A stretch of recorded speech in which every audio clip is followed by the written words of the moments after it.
Let's talk about 2012. You have suggested you're considering a presidential run. You certainly are somebody who can rile up a crowd. You can grab headlines. I want to play a couple of things you've said in the past, then ask you about it on the other side.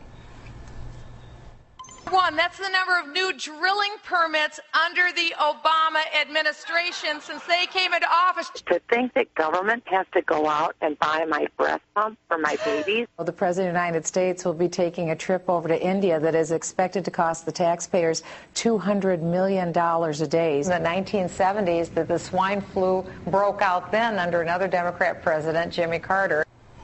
Congresswoman, all those statements have one thing in common, that is that they were rated as false by PolitiFact. My question to you is, if you want to be taken seriously as a presidential candidate, do you feel the need to be more precise in your statements so that people recognize you are a person of substance?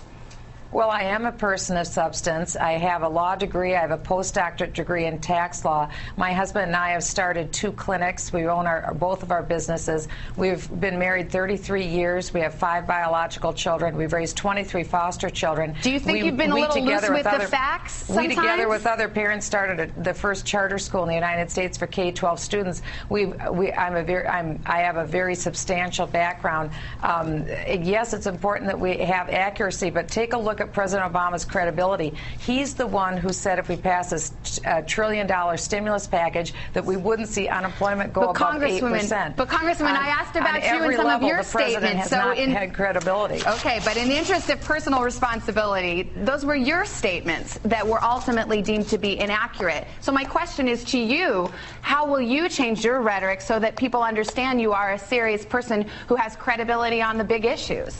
Well, people know that I do have credibility on the big issues because here in Washington, D.C., I have said that I am not a part of the political establishment. I came here as an outsider. I've stayed an outsider.